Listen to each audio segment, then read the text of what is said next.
रहमतुल्लाहि व बरकातहू। जनाब मैं इस टाइम मौजूद हाँ मंगूवाल ढींगा चो, जो मंगूवाल ढींगे के नाल मिलाता रोड।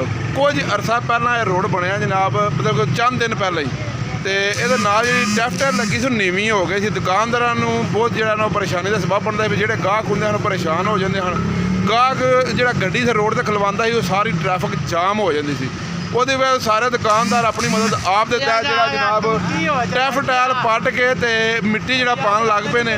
तो इत्थे जनाब सारे दुकानदार इस माशाअल्लाह अपनी जो मदद आप दे तहत वेख सकते। तो ढींगा चौक का जनाब सारे जो टैफ टायल जो पुट छड़िया भी मिट्टी पवाते हैं पे।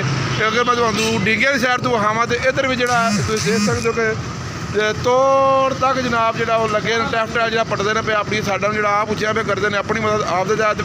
इस तमाम जो ताजर जो आप जो टैल अपनी आप पे पुटते हैं जनाब, से अपनी मदद आप दे तहत ही सारी मिट्टी पवा के जनाब से अपने कारोबार की शान वधान लगे।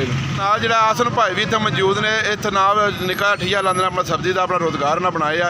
अच्छा आसन भाई मैं ये दस्यो कि किन्ने दिन हो गए तुहानू टैफ्ट पटदे इत्थे? 2 दिन हो गए सानू पटदे टैफ्ट टायल बड़ा कंपीटा अगे होया सी, तो हुण नीवियां हो गया। असीं अपनी मदद आप दे तहत लगे पट के सीधियां करने। तुसां सुनिया कि आसन भाई यही पे दसदे ने कि असी अपनी मदद आप दे तहत जनाब टाइलां सारियां पट्टियां ने, ते ये जो जनाब पट के असीं हुण मिट्टी पवाने पे। ट्रालियां जो आउंदियां ने मिट्टी सट्टने पे, हुण पद्धरी भी पे करने। तुहाडे सामने मुड़ा दरेशी भी पे करदा, ये मतलब कि अपना अगू पद्धरी पे करदा सारी जगह नूं, ताकि जो इत्थे जल्द तो जल्द काम जो पूरा करके असीं अपनी दुकानदारी चला सकीए। तो इस टाइम मैं जनाब तुहानू फिर दस देना ढींगा रोड के उत्ते खलोते हाँ जो मंगूवाल गर्मी के तुसीं देख सकते सारे दुकानदार जनाब अपने ठियां तो बाहर निकले ने। यदि वजह तो कारोबार बहुत ज़्यादा मुतासर पे होंदा, जिहदी वजह सारे दुकानदार जो अपनी जनाब फ्रंट नूं जो साफ सुथरा करने वास्ते दुकान, ताकि गाहक जो हालांकि 40 जो पिंड लगते हैं इस मंगूवालों, उन्होंने ताजरां नूं जो उन्होंने पिंडों के विचों गाहक आउंदे ने जिहड़े ना आके इन्होंने फायदा देना होंदा वे। इस दे नाल मैं तुहाडे कोल ज़्यादा चाहुंदा पंजाबी न्यूज़ दे पेज नूं सारे फॉलो जरूर करें जी। अस्सलाम वालेकुम वरहमतुल्लाहि वबरकातुहू।